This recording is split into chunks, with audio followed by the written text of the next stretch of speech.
أينما كنا أينما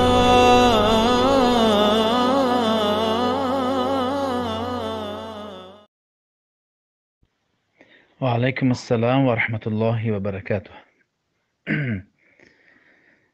بله حدیث از ابو سعید الخدری رضی الله عنه و عباده ابن صامت روایت شده است. میگویند که جبرئیل پیامبر صلی الله علیه و سلم میگویند که جبرئیل به نزد من آمد که پیامبر صلی الله علیه و سلم بیمار بودند. میگویند که جبرئیل میگویند که ای محمد تو شکایت میکنی از بیماریت؟ پیامبر میگویند که بله بیمار بودند پیامبر صلی الله علیه و سلم. سپس جبرئیل تعلیم میدهد که بگو بسم الله ارقیک، به نام الله، یعنی رقیه میخوانم.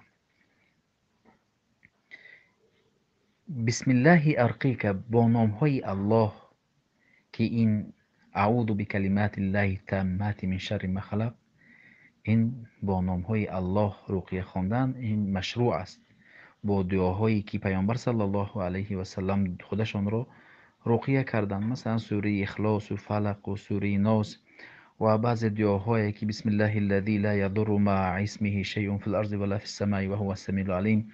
این دعاها رو صبحی بیگاهی میخواندن پیامبر صلی الله علیه و سلم. این مشروع است.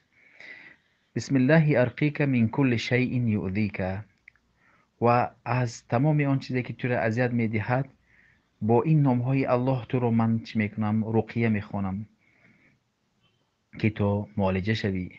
و من شر کل نفس، هر یک شر بدی، نفس خبیث که به انسان وسوسه میکند از بدی های نفس، تو رو با نام های الله رقیه میخوانم. میگن و عین حاسد، و چشمی حسودگران میگویند که حسد چیزی به نهایت ضررناک است.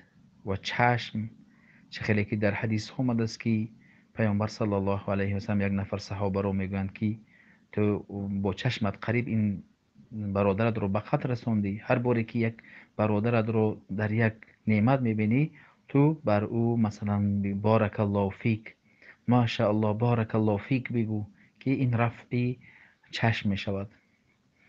بسم الله ارقیک والله یشفیک، به نام الله تو را رقیه میخوانم و الله شفا دهنده می باشد. همین طور رقیه خواندن مشروع است، به خلاف آن که مثلا بعضی شخصا پیش ساحر فالبین و کرنه و دیگر چیزا میرمد و ها این گناه می باشد که یکی از نوع شرک می باشد. نباید انسان پیش ساحر و فالبین و دیگر کسا برای شفا رود، بلکه با این نام های الله شفا. یا شافی انت الشافی لا شفاء الا شفاء، تو شافی هستی. نام الله یکی از این است که شفا دهنده. همین طور